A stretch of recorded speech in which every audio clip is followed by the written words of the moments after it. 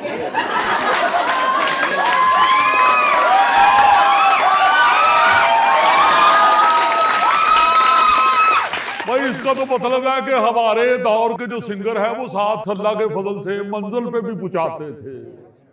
आहा, मैं तो कहता हूं कि हमारा सिंगर अगर आ ना करे तो मंजिल आती नहीं है। तो मैं समझता हूं कि आला गुलूकार हमारे जमाने के ही होते थे। ओ यार, एक तो मैं इनके जमाने से बड़ी तंग हूँ। इतनी तंग के हमारे जमाने में पैदा ही नहीं हुई। मतलब कुछ भी कर लो, ये लोग बार बार कहते हैं हमारे जमाने में तो ये होता था, तुम लोगों ने अपने जमाने में तो कुछ देखा ही नहीं। कुछ भी सोच लो, हमारे जमाने में तो हम ये सोचते थे, तुम लोगों के जमाने में तो तुमने कुछ सोचा ही नहीं। हत्ता कि अगर हम ये कहते कि भाई हमने अपनी जिंदगी जाया कर दी है, तो कहेंगे बस कर दो, तुम लोगों को क्या पता कि हमारे जमाने में हमने किस लेवल पे जिंदगी जाया की थी।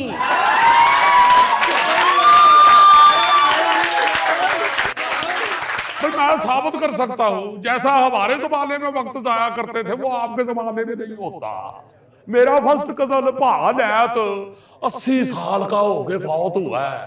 80 साल में से 72 साल एक दूध दही वाले के थड़े पे बैठा रहा है। आपने क्या बेली हो रहा है? आपके दौर में तो अब मोबाइल आ गया। ओ भाई, खाना इंटरनेट पे, फैशन इंटरनेट पे, हत्ता के मोहब्बत और इश्क भी इंटरनेट पे, और ऐसा जाली इश्क कई महीने लगा देते हैं बुशरा की फेसबुक खोल खोल के। बाद में पता चलता है बुशरा नहीं भाबशीर है। ठीक है नाना मियाँ, आपके जमाने में भी बहुत अक्लमंद लोग थे, लेकिन नाना मियाँ हमने भी तो एक्सेप्ट कर रहे हैं। आई थिंक इट्स टाइम कि हम इस बात को एक्सेप्ट करें कि ये जनरेशन बहुत ज्यादा एक्सेप्टिंग है। इस जनरेशन की वजह से ही आज हम यहाँ हैं। इसीलिए इस जनरेशन के लिए हमें थोड़ा सा फ्लेक्सिबल हो जाना चाहिए। नाना मियाँ हमसे वादा करें कि इनकी जनरेशन हमारे साथ एक्सपीरियंस शेयर करेगी और हमारी जनरेशन इनके साथ इनोवेशन। तो फिर क्या कहते हैं, नाना मियाँ से वादा ले ले?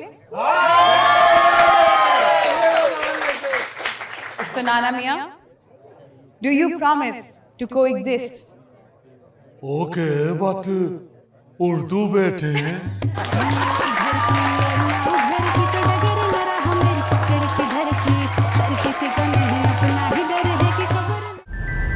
क्योंकि